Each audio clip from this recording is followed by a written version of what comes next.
Anti-cavities.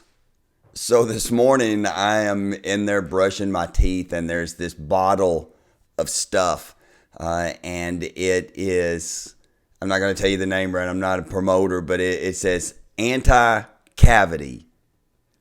And then it says it also freshens your breath. So it's anti-cavities. That's all it does. The whole point is to be against cavities. And I think about this in my life, and I think about toothpaste, and you see that it's anti-cavity. They do other stuff. But what I wanted to think about for a moment, too, was just the idea of being anti. When I see Mitchell behind me, bend down here, Mitchell, and look into the camera. Tell him hi. You want to say hi? No, you don't want to say anything. There's an entire country, Iceland, I'll call them out, who has, since the early 2000s, with pre-screening, have looked and seen whether or not a baby is going to have Down syndrome. And in Iceland, Down syndrome is almost completely gone because they're anti-Down syndrome. Now, do I wish that Mitchell didn't have Down syndrome? I don't know. After all these years. But what I realize in life is that too many of us live our lives against everything. We stand up for everything that we're against. We live our life that way. What would happen if we had a patch that we could put right on our forehead? It said anti-worry patch. Because we have anti-nausea medicine, it's against it. It's against it. And there are things that we need to be against. Make no mistake about it. But when you scroll Instagram, when you scroll Facebook, we see so many things that everybody is against.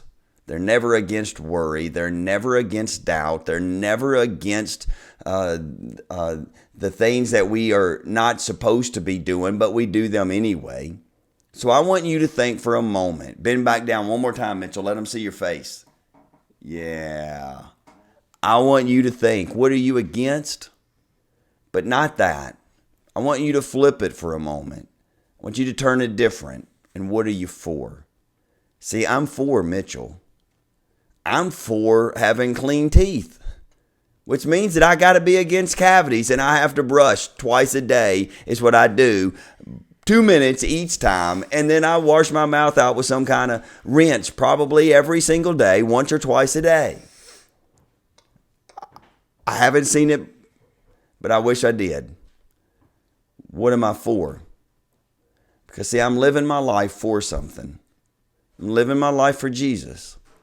I'm living my life for my wife, Heather. I'm living my life for my family, from all 6 of my kids to my grandchild. I'm living my life for these things, which means that I have to be against unhealthy living. Unholy things I have to be against, but not in other people. It has to be in myself. How am I living that for God? How am I living my life for God? Most of us want to look at the things we can't do. But I want you to think about the things you can do. Because if you live the life of the things that you can do, you're not going to have near as much time to do the things you can't do in life, or not supposed to do in life. So take this moment, and I want you to write down a list of the 10 things that you are against. But then I want you to write a list of 10 things that you are for. And then I want you to focus on the things you are for. And go do something about those things you're for. We can spend all of our life being against stuff. It's easier, I promise you. But what's more effective is what we live our life for. I'm going to live my life for Jesus Christ. I'm going to live my life for my wife, Heather. I'm going to live my life for my kids and my family. I'm going to live my life for the church that I pastor. I'm going to live my life to be healthy. Holy and healthy living is what this Jesus follower is about. I want you to go conquer your day and go conquer your life. And you do that at this time by making that 10 list on each side and then go living for those things in that for list.